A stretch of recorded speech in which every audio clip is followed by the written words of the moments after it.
Olá, muito boa noite. Sejam bem-vindos ao Grande Debate comigo, Juliana Lopes, com o cientista político Magno Cal e o comentarista José Eduardo Cardoso.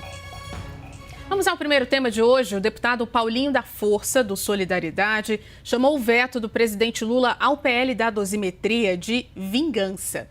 O texto, vamos lembrar, reduz penas dos condenados pela tentativa de golpe no dia 8 de janeiro. Paulinho é o relator do projeto na Câmara, aposta em votos suficientes a favor da derrubada do veto do presidente Lula e a votação já está marcada para o dia 30 de abril, em uma sessão que será remota. O deputado diz que vai articular pela derrubada até a data prevista e aposta em mais de 300 votos favoráveis na Câmara e 50 no Senado. O foco da proposta é a redução do cálculo das penas aplicadas pela invasão dos prédios dos três poderes em Brasília, mas beneficiaria diretamente o ex-presidente Jair Bolsonaro, condenado a 27 anos e 3 meses de prisão pela trama golpista. Vamos ao debate. Bem-vindos. Boa noite. Cardoso, o Congresso deveria ou não derrubar o veto do presidente Lula à dosimetria? Olá, Juliana. Olá, professor Magno. Sempre um prazer tê-lo aqui no Grande Debate. Eu acredito que não, ou seja, eu acho que é um erro gravíssimo do Congresso Nacional se seguir o caminho de derrubar o veto do presidente da República. Em primeiro lugar, nós podemos discutir alguns aspectos de inconstitucionalidade desse texto. É bem verdade que eu posso ter a modificação para o passado beneficiadora de réus condenados, não é essa a questão. É possível ter, ou seja, a lei penal ela retroage para o passado desde que seja em benefício do réu. Então, quanto a esse aspecto, não vejo nenhum problema. Mas há aspectos de procedimento, há outros aspectos que vão esbarrar na Constituição e que, caso exista a derrubada desse veto, o Supremo Tribunal Federal seguramente será chamado a se pronunciar.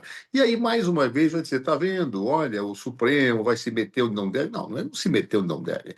O Supremo Tribunal Federal é o guardião da Constituição e ele deve dar a última palavra sobre inconstitucionalidades. Muitos juristas, e eu endosso, veem inconstitucionalidades desse projeto de lei, inclusive formais, ou seja, do ponto de vista do procedimento. Razão pela qual eu acho que é perfeitamente possível que exista uma declaração de inconstitucionalidade desse texto. Mas vamos entrar no que importa, vamos entrar ao mérito. Nós estamos diante de delitos de altíssima gravidade. Há certos valores que são fundamentais para a convivência democrática, para a marcha civilizatória, e que não podem ser simplesmente desprezados. E é com base na importância e na relevância desses valores que deve ser estruturada a chamada dosimetria da pena. Quando um dado ato ilícito ele atinge valores que são fundamentais, ele deve ser apenado de uma forma mais grave. Quando atinge valores não tão relevantes ou não tão significativos, ele deve sofrer penas menores. Isto é o que faz o legislador prever a chamada dosimetria da pena, que fixa valores mínimos e valores máximos que devem governar a ação do juiz relativamente àqueles delitos. Ora, os delitos de abolição violenta do Estado Democrático de Direito ou de tentativa de golpe de Estado são delitos gravíssimos, que têm, inclusive, ao contrário do que supõe essa lei, tipificações distintas. Eu posso tentar derrubar o governo e, naquele momento pontual, derrubá-lo, mas não abolir o Estado Democrático de Direito. Da mesma forma, eu posso ter o Estado Democrático de Direito ofendido sem a derrubada de um governo. Isso acontece, por exemplo, naqueles casos do autogolpe. É o golpe em que um presidente da República mata as instituições democráticas e se permanece no poder. Ou seja, ele dá um golpe de Estado, mas é o autogolpe. Ele suprime o Estado de Direito, mas não para derrubar o governo, mas para conservá-lo. Então, esses dois tipos penais, a meu juízo, foram muito bem separados e exigem tipificações distintas. A nova lei faz modificações na ânsia de reduzir as penas fixadas pelo Supremo Tribunal Federal para aqueles que tentaram dar um golpe de Estado no dia 8. E os exemplos que são dados são incríveis, porque eu pego lá, não, mas olha, a moça, ela não fez nada, ela só pintou uma estátua. A questão não é pintar a estátua. O problema é participar de uma organização criminosa em que se tentava dar um golpe de Estado. Quando eu tenho uma organização criminosa, a divisão de papéis ela é natural. Então, por exemplo, eu vou assaltar um banco, uma organização criminosa vai assaltá-lo, uns vão entrar no banco, outros vão pegar o dinheiro e um vai colocar só a gasolina no carro. Claro, é evidente que todos cometeram o mesmo crime e a dosimetria da pena terá que ser aplicada individualizadamente a cada caso. Agora, imaginar que eu vou, diante depois de uma decisão do Supremo, atingir valores tão nobres e significativos como esses que estão tutelados na legislação, é um erro brutal. Razão pela qual eu acho que o Congresso Nacional não deve incorrer nesse erro, porque a democracia, Juliana, custou muito para ser conquistada no Brasil. Não vamos entregar de mão barata uma redução de pena para aqueles que tentaram violar. Magno, bem-vindo, boa noite. Concorda com Cardoso? O Congresso deveria ou não derrubar o veto à dosimetria? Boa noite, Juliana. Boa noite, ministro Cardoso. Bem, o Congresso pode derrubar os vetos ao PL da dosimetria dentro das suas atribuições. Não há nada de errado acontecendo nem por parte do Congresso. Se realmente obtiver 300 votos na Câmara, 50 do Senado, o veto será derrubado. E também não há nada de errado na ação do presidente Lula, que também age nas suas atribuições. O Congresso pode tentar legislar, o presidente pode tentar derrubar o veto e não há vingança, não há nada disfarçado aí. O que há é cada galho do Estado Democrático de Direito brasileiro, o Executivo e o Legislativo operando normalmente. Eu entendo porque algumas pessoas podem achar que seria razoável modificarmos, por meio de um projeto de lei, a dosimetria das penas impostas pelo Supremo Tribunal Federal. Eu acredito que algumas das pessoas condenadas pelo 8 de janeiro merecem, sim, ter as suas penas reduzidas. Algumas daquelas pessoas estão sendo acusadas e foram condenadas por crimes que elas, obviamente, não teriam sido capazes de perpetrar. Essas pessoas não seriam capazes de abolir o Estado Democrático de Direito de forma alguma. Não tinham ferramentas, não tinham nenhum outro tipo de capacidade para fazer isso. Então, acho que nessas pessoas, a revisão da dosimetria deveria acontecer. Para outras pessoas, o caso é diferente. Talvez essa mistura é que faça com que tudo fique muito mais complicado. Tem um outro problema também. Nós temos um problema institucional. Se nós queremos abrir a porta ou nós queremos trazer para o debate político, nós queremos trazer para o convívio das casas legislativas brasileiras, para o Congresso Nacional, a possibilidade de fazer com que a atuação legislativa não apenas modifique penas dadas pela Justiça, mas que atuem em casos específicos. Para as pessoas que hoje acreditam que há presos que estão cumprindo pena de forma injustificada, nós precisamos pensar se desejamos que o Congresso Nacional interfira nas penas da Justiça, porque uma maioria se formou temporariamente por ali, por conta da política. Quando a maioria for de parlamentares que discordam da sua posição, mas que tem uma visão benevolente com algum tipo de crime, o senhor e a senhora desejaria que esses parlamentares votassem para tirar esses acusados de crime da cadeia? Esses acusados de crimes que, na sua visão, são crimes gravíssimos, mas que para alguns políticos são crimes menores, a gente gostaria que os parlamentares votassem para retirar da cadeia condenados pela Justiça. Eu acho que é uma porta ruim para a gente abrir. Acho que essa discussão sobre justiça, sobre pena de cadeia, deve ser tida na Justiça, deve ser trabalho dos advogados, dos juízes e, no caso, dos ministros do Supremo Tribunal Federal. Se eles tomaram decisões equivocadas, se eles deram penas exageradas, que sejam cobrados por isso. Que a comunidade, que a sociedade se manifeste em direção a isso.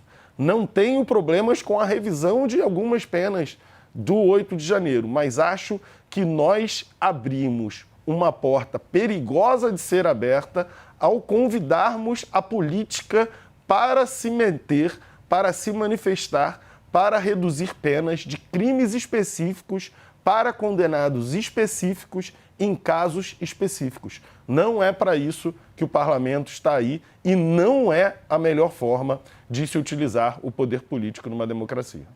Cardoso, aproveitando esse gancho, vamos lembrar, estudos revelam que a dosimetria pode ir contra alguns projetos, o PL antifacção, pode beneficiar líderes de facções, crimes hediondos, e ao mesmo tempo tem esse debate sobre, na verdade, as penas exageradas, né?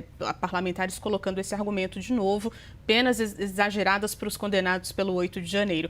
Puxando esse gancho aqui do Magno, onde esse debate, revisão de penas, deveria ocorrer no Legislativo, no Judiciário? O Magno tem muita razão quando fala que isso deve ocorrer no Judiciário. Vamos imaginar que alguém tenha sido injustiçado. Não é mudando a lei que você deve tratar desse problema, porque a lei é geral. Claro, ela atinge a todos. E aí, se eu tenho um caso de injustiça, vamos discutir este caso. Alguém dirá, mas eu não posso mais discutir porque o Supremo decidiu. Não é verdade. Existe um processo chamado revisão criminal, que é justamente para isso. Basta que se entre e que se demonstre a injustiça da decisão, e o Judiciário haverá de rever esta decisão. Tá? Então, portanto, me parece que tem razão o professor Marco quando fala, olha, isso é uma discussão judicial que deve ser discutida individualizadamente e não do ponto de vista geral de uma mudança legislativa por razões políticas de momento. Né? Eu acho muito importante frisar este ponto. Além disso, quando eu tenho o argumento que foi bem lembrado pelo professor, olha, aquela pessoa sozinha não daria um golpe, eu diria o seguinte, ninguém sozinho dá golpe de Estado. Ele tem que estar unido com outras pessoas. E aí que incide a ideia da organização criminosa, ou seja, pessoas que atuam em diversas esferas, congregando seus esforços, do cabeça àqueles que têm as operações mais simples, né, para tentar desestabilizar um governo, para tentar derrubá-lo, para tentar acabar com o Estado de Direito, para pedir intervenção militar. Ou seja, a organização criminosa, como o nome diz, é organização para praticar um crime, com divisão de tarefas. Então, aquelas pessoas que estavam lá e que foram demonstrados na sua culpabilidade a participação daquele evento dia 8, seguramente não estavam lá quebrando as coisas por fazer uma gracinha. Claro, quebrar por quebrar, porque gosta de quebrar, não. Eles tinham algo em mente. Em mente tinham a necessidade de uma intervenção militar, em mente tinham a ideia de criar uma desestabilização que pudesse chamar os militares para intervir, para que pudesse, então, Jair Bolsonaro governar o país. Por isso estavam lá na porta dos quartéis reclamando por intervenção militar. Então, acho, sinceramente, que pode haver injustiça? Sempre pode haver. Mas o caso em que houver, é o judiciário que tem que decidir. Produz-se a prova e questione-se por meio do processo judicial cabível a situação, não mudando a lei. Magno, concorda? Eu concordo que esse debate deve acontecer na justiça. A gente precisa pensar de uma forma sistêmica sobre a democracia brasileira. É claro que o que envolve isso tudo é uma questão política. Nós temos um lado que deseja manter pessoas na cadeia, o outro lado que deseja libertar essas pessoas que estão na cadeia. Mas pensando politicamente, mesmo você que está nos assistindo, que tem uma posição super firme sobre isso, seja de um lado, seja do outro, você consegue imaginar, tenho certeza, que daqui a 2 anos, daqui a 2 meses, os lados podem ser trocados. E nós gostaríamos de ter um país em que o parlamento, por uma maioria circunstancial, vale lembrar, senhora e senhora, que a presidente Dilma Rousseff, por um tempo, teve a maior maioria que um governo já teve no parlamento. Maiorias são circunstanciais. Jair Bolsonaro não teve maioria, depois teve, Lula não tem maioria, governa. Depois que se criar uma outra maioria que quiser retirar outras pessoas condenadas por outros crimes da cadeia, nós estaremos confortáveis com essa realidade? Eu acho que nós não podemos ficar confortáveis com uma realidade que permita esse tipo de coisa acontecer. As discussões sobre a justiça ocorrem na justiça, ocorrem com os juízes, os advogados, os ministros do Supremo, com a atuação, claro, da participação no debate público, com a atuação dos juristas, com a atuação de outros players nessa discussão. Mas essa é uma questão judicial, não é política. A questão política é o que dá a base, a estrutura de todo esse debate. Mas a gente não pode confundir as duas coisas. A questão política é resolvida na urna, é resolvida até no parlamento, claro. mas ela não pode ser utilizada, seja na urna ou seja no parlamento, para se modificar decisões judiciais. Isso abre uma porta horrível que nenhum de nós gostaríamos de abrir. Então, se o senhor e a senhora, como eu, acreditam que há pessoas ali que foram injustiçadas, isso não pode ser utilizado para que nós destruamos pilares fundamentais da nossa vida em sociedade. A política não pode ter o poder de tirar ou colocar pessoas na cadeia por maiorias circunstanciais que se formem no parlamento. Nós podemos seguir nessa conversa a respeito das injustiças, nós podemos seguir na conversa a respeito da forma como algumas dessas pessoas foram julgadas no Supremo Tribunal Federal, mas a gente não pode seguir essa conversa por motivos políticos e pagar um preço de um ataque institucional que seria pequeno frente ao que a gente pode ter daqui para frente.